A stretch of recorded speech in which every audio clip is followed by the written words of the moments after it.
Hello and welcome everybody to our very first Indian Wells Arts Festival podcast where art's happening. Dianne Funk, producer of Indian Wells Arts Festival, and special guest Karen Riley of the Scrap Gallery and co-creator of Objet Trouvé Found Arts Festival are joining us today in conversation. And I am Marissa Holliday, just a regular art enthusiast and fan. Welcome, ladies. How are you? Great, Marissa. Thank you for having us on. Good, thank you. Well, I'm super excited to talk about this because Objet Trouvé, found art, is seemingly becoming a very, very popular medium among art enthusiasts at all levels, from really professional artists to novice beginners like myself. But the truth is that this is not a new art form. Karen, can you tell us a little bit about found art and the history behind it? Sure. There's a long tradition of found art, meaning anything you find and you take something that's kind of not ordinarily an art piece or something you would use for art, and you recreate that in a different way. And it started early in Paris, early 20th century, about 1913, when an artist named Marcel Duchamp took a bicycle wheel and a stool and he put them together because it made him happy. That's kind of how it started. And a lot of people have used found objects because I'm sure you've heard, everyone knows there's a lot of starving artists and they don't have money for materials when they start out. So they use pieces of cardboard or anything like that. So it's kind of a interesting, fun, creative, and economical way to produce art. Now, the really neat thing that I'm excited to talk about as well is that Objet Trouvé Found Art Festival is going to be a part of, for the second year in a row, as a matter of fact, of the Indian Wells Arts Festival, 13th Annual Indian Wells Arts Festival. Dianne, can you tell us a little bit about the Indian Wells Arts Festival and how the partnership with Objet Trouvé Found Art Festival began? The Indian Wells Arts Festival is really fortunate to have a beautiful location at the Indian Wells Tennis Garden, which allows me a lot of room. And what I like to do is always to brand the Indian Wells Arts Festival with the words "where art is happening." So because of that, I'm always looking for new things, new artists, new ideas, other collaborations.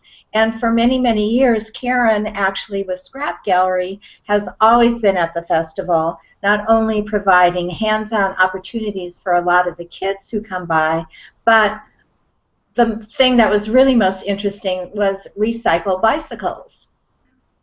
And that's been going on for many years. Yes, yes. And so we have worked together for many years.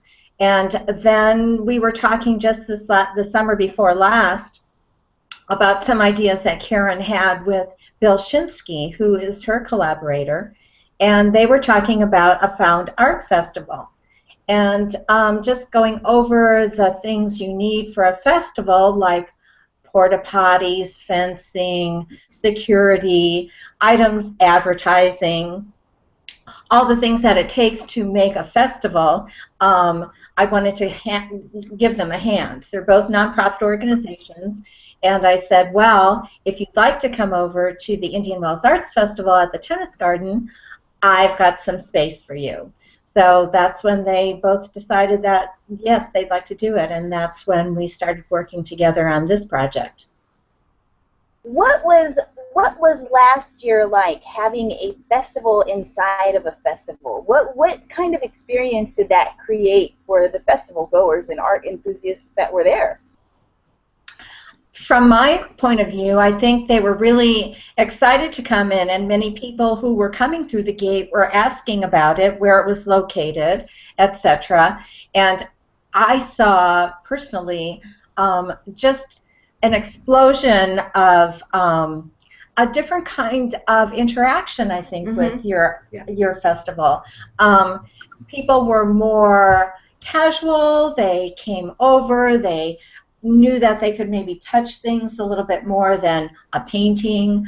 So they became very inquisitive. Right, it's more approachable, definitely. Yeah, and so I think that's what I saw from that point. And there's always like a fun element to it because you're looking at, oh, what is that? Is that, is that a pipe? How does that work? How does that get in there? What was the artist thinking? The artists are there. You can ask them. How do you keep that on there? Where did you find it? And it all kind of dovetails in because not only is it art, it's also because I'm the director of the scrap gallery. We work with found objects all the time, except we expand it a little bit more because we work with trash. We're trying to divert trash from the landfill and turn it into art. So we're totally into found objects. So we can really find some weird stuff for you. That's actually really cool that there's also that environmental side of it, and that you can recycle something and save something from creating, a mound at the landfill. I'm actually looking, and I'm going to share this photo with everybody. I'm looking at a very cool structure. It looks like an Eiffel Tower surrounded by Aztec dancers. Yes, Can you tell me a little bit about this?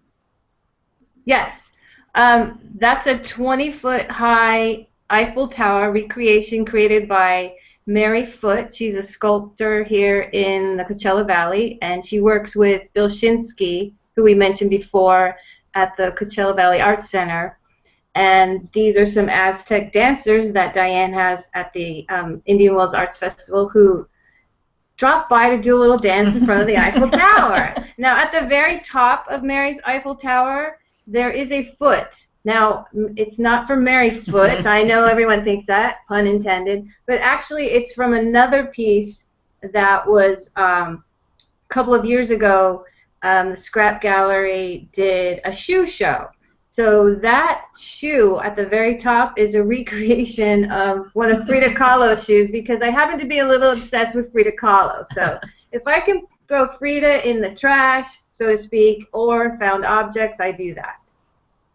Now, also, the Eiffel Tower was created with rebar. Rebar, yes. And the story about rebar, it's like really difficult to do. Well, they say it's impossible, but Mary did it. So, and it will be at the festival again, but in a Eiffel Tower form. But we're going to do something really cool with it. We're going to hang some pieces from it, so it'll be really cool. And it is the landmark. So when people are looking for Objet Trouvé Festival, that's the landmark where people can be attracted by it and get over to that part of the show. I was just going to say, it seems like the Eiffel Tower installation has sort of become an icon for the festival, for the Objet Trouvé Found Art Festival. Would that be fair to say? Yeah, I think what's very interesting and cool about it is we have the shape of the Eiffel Tower, but I think every year we're going to change it up a little by hanging other pieces to it, found objects or other art pieces, and I think that will be a way to always have it be fresh and new, so to speak, even though it is a upcycled and recycled piece of art. Mm-hmm. Continually changing. Yes. Now, speaking of changing every year, I know that there's a new theme for this year's Objet Trouvé Found Art Festival. What are you doing this year? Well, this year it's we are going to be working with kids in schools, artists, anyone who wants to do it. It's called Think Inside the Box, and we're inspired by the collages of Joseph Cornell. There's one that particularly by Pablo Picasso, which is called Head, and it's made out of a crate, which I think is amazing. So that's kind of how it got me started on it. You can see that on the picture there. So we're trying to do everything inside the box, although you can think outside the box. But we're just kind of inspired by different artists who have always worked with found materials, and anyone who wants to do it, if they need materials, they need a box, they can contact us at the Scrap Gallery, and we will help you out. If you want us to come to your school, we'll do that too. And then we'll be on exhibit at at the Objet during the Indian Wells Arts Festival.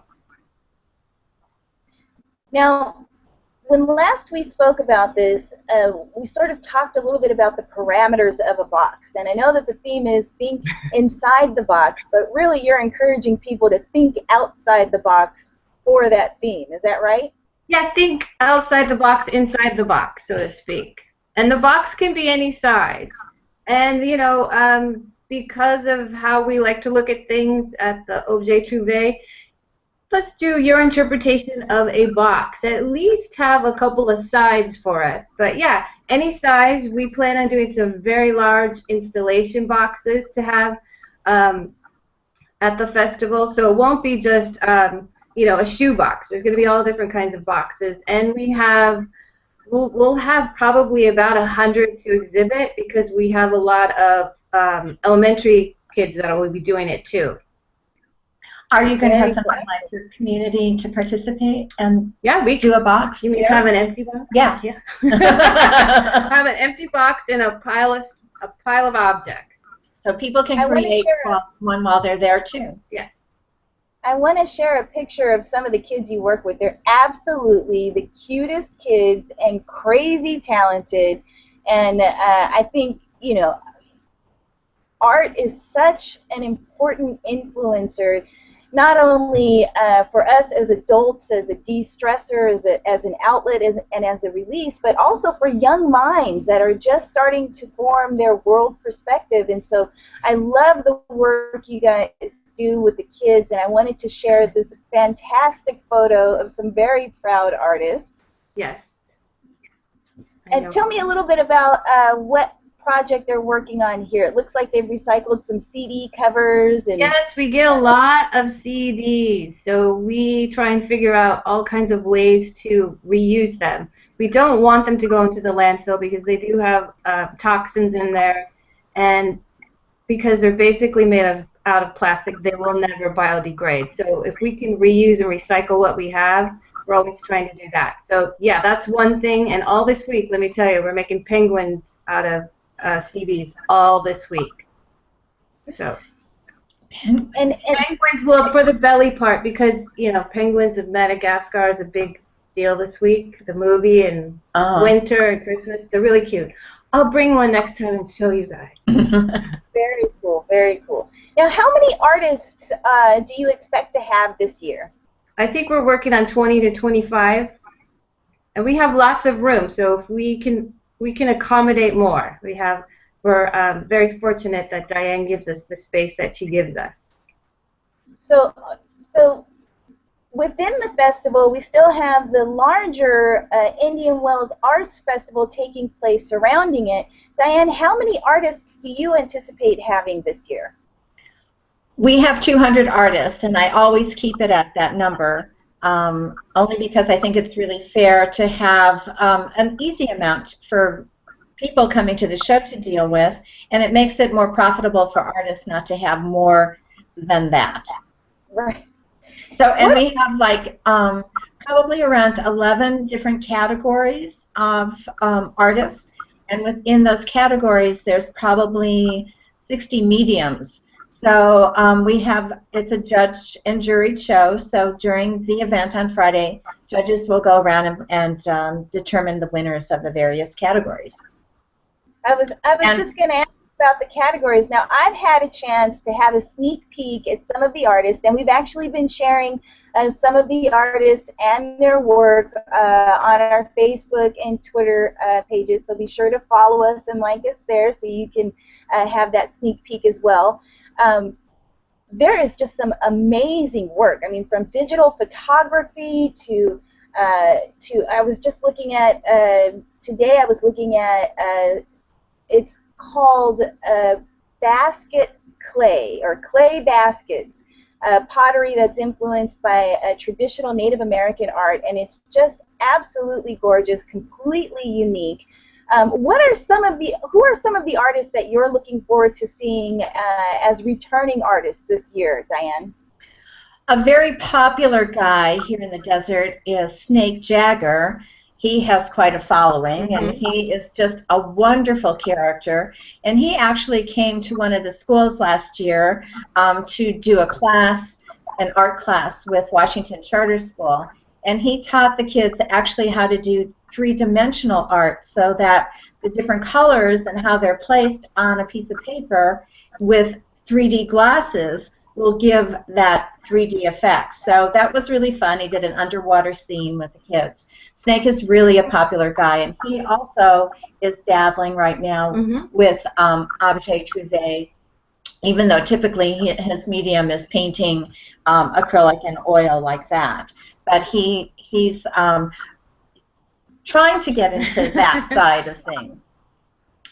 We have a great artist, Erin Hansen, who is doing our poster, and so she'll be coming and joining us once again. So those are painters. We have sculptors.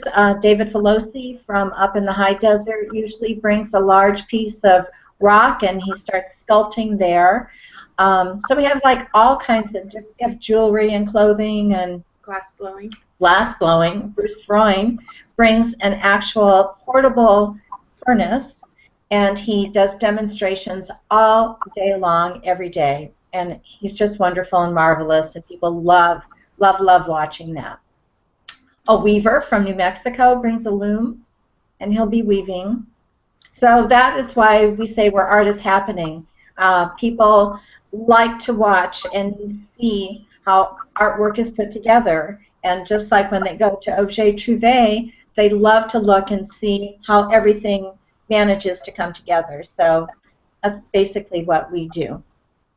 Very cool. And Karen, how about for Objet Trouvé? Are there any returning artists or any of the award winners from last year that you're looking forward to seeing again, or anybody that's new on your radar that will be in this year's festival?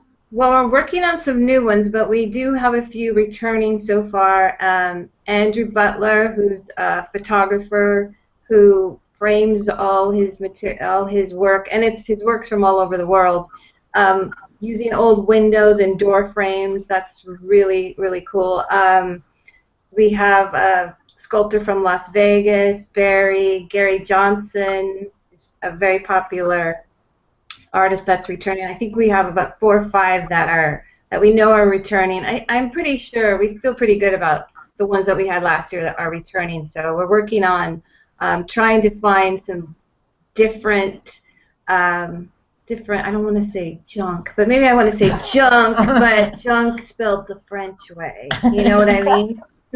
Well, I mean, I always get a kick out of, flipping the meaning on words, and, there's definitely some positive associations. I love the word funk, and when something's great, it's funky. And I think that's what I say at the scrap gallery. If it's funky, we'll take it. People want to bring things, and like, if it's funky, yeah, well, that's what we want. Now, turn it into something else. An interesting twist to this is your partnerships and collaborations in the community and industry at large. You actually have companies that sort of provide you with some of their, what they would consider waste materials. Is that right? Yes. We have businesses, some manufacturers. We go, and when I started, it was more like, can I go look at your trash? And of course they thought I was crazy, but when I explained how we could reuse it, have it not end up in the landfill, and it does save them money because they don't have to have that hauled away. So it's kind of a win-win. Yeah. So yeah, I do go and look at people's trash sometimes. Yes. And she has a fantastic gallery in Indio at the fairgrounds. Yes.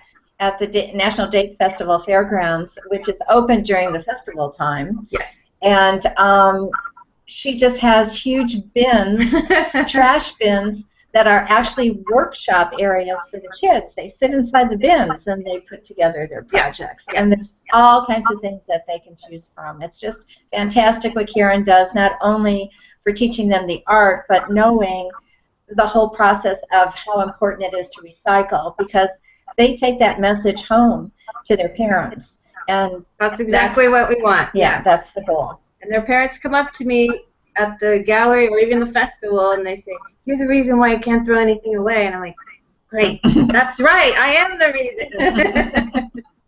Karen, if somebody has material that they think might be good for found art, how can they get in touch with you and maybe get it in your bins? They can call me or they can email me, and we can figure it out. We do have, if it's a lot of materials or it's something really big, we do have pickup, so we can manage it. Especially if it's super funky, we want it. No questions asked. Yeah, we want it. And for anybody watching, we'll put Karen's email address and contact information in the description below the video. You'll see it there posted online. And then it really is impressive, the art community that's growing and the intimacy in it, especially when we consider, Dianne, that you have an anticipated 12,000 attendants for the festival this year. What other things can people look forward to? Is there going to be live entertainment? I know that it's happening April 3rd, 4th, and 5th, which is Easter weekend. What are some of the things besides the fantastic art that people can look forward to enjoying at the festival? We have great entertainment at main stage, which is under a huge shade structure, as is Objet Trouvé. Incendio is wonderful, wonderful music, and people love to come out and see Incendio. I get phone calls, when is he playing? So he is our musical director, and under his auspices, Lau Tizer, who is a jazz pianist from Los Angeles, he's just been on a whirlwind tour himself. He went to, I think, Beijing and to South America, maybe Africa too, I believe. And then we have another group called Rump Roller, and they come with electronic organ, and they're really, really very, very cool. And aside from them, we have two other artists who will be at various points on the venue having some music entertainment, and the Coachella Valley Symphony. Yeah, we'll have some strolling music going through Objet throughout the weekend. Probably with some student musicians too. Right. Yeah. And then we have Sunday, well, we have food. There's the Tommy Bahama's Marlin Bar, which is open from 10 a.m. till closing. It's a very popular spot because you can sit there and have cocktails and listen to the entertainment and be right next to the Objet Trouvé tent, which makes it all very convenient. And there's other food tastings and samplings there as well. On Sunday, which is Easter Sunday, we have our annual Sunday Eggs in the Garden champagne breakfast menu until noon. It's not a typical buffet that is all set out outdoors because of our being outdoors. We can't do that. But it's a menu. People can come in and order off a special menu that will just be there and presented for that morning. Well, it sounds delicious and delightful, and it sounds like a great thing to take, friends and family to. It sounds like there's going to be quite a few kids' activities, but I also know that there will be some adult activities, some very fun things for adults to play with as well. And Karen, tell us again about how people are going to be able to get hands-on with the Objet Trouvé. I just want to remind our viewers what their opportunity will be to not only observe found art as it's presented, but also maybe, get their hands into it a little bit. Yeah, as we were talking earlier about inside the box, the thing that we're working on, we'll have some actual let's say blank palettes, installations that people can participate by adding materials and creating kind of like a community piece. So yeah, we'll have that. And then if you want to do stuff with the kids, we'll have kids stuff too, because at the scrap gallery we work with kids of all ages. So we'll have a scrap gallery area too inside the Objet Trouvé area. Give us your website again. Scrapgallery.org. And Dianne, give us your website and let people know how they can get in touch with you if they have questions about the festival itself or tickets or any of the artists. Where can they get in touch with you, Dianne? You can go to IndianWellsArtsFestival.com, and that has lots of information on there for artists who want to apply to shows, to people who want to buy some of our commemorative prints and posters, and the information leading up to the festival. Lots of pictures. It's IndianWellsArtsFestival.com. There's also a contact page where you can send me an email through that, or info@IndianWellsArtsFestival.com. Tickets are at the gate typically. We don't sell any online, but people can pick up their tickets at the gate.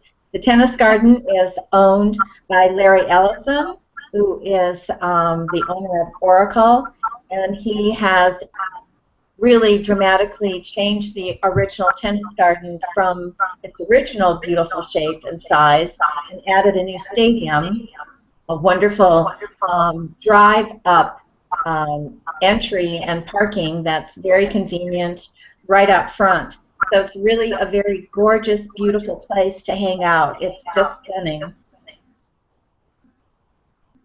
Yeah, it is I mean, it really is a travel destination. Not to mention, I mean, you're in the heart of the Palm Springs area. Indian Wells is so beautiful, and the weather treats us that way as well. You've got this wonderful crowning of mountains around you and palm trees on the floor, and just enough sun at that time of the year to, you know, tie the sweater around your waist and, you know, enjoy walking about outside. So it will be a lovely day and a fantastic weekend for art and fun in the sun.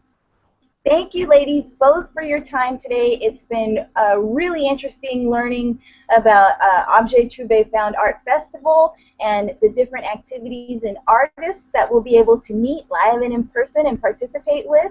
And of course, Dianne, you know, I'm looking forward to the Indian Wells Arts Festival. There's just so many different things happening that there's something for everyone to fall in love with there. So thank you, ladies, both for your time today.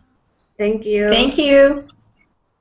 And for everybody who's watching us out there, be sure to find us on Facebook, Indian Wells Arts Festival, and also follow us on Twitter at IW Arts Festival. And make sure you check out Karen's Scrap Gallery. It's a really, really cool community and a group of artists that make some wonderful art. Art that you would want to display in your home, and art that also helps change perspectives about the world we live in. So thank you again, and we'll see you guys next time on our next podcast.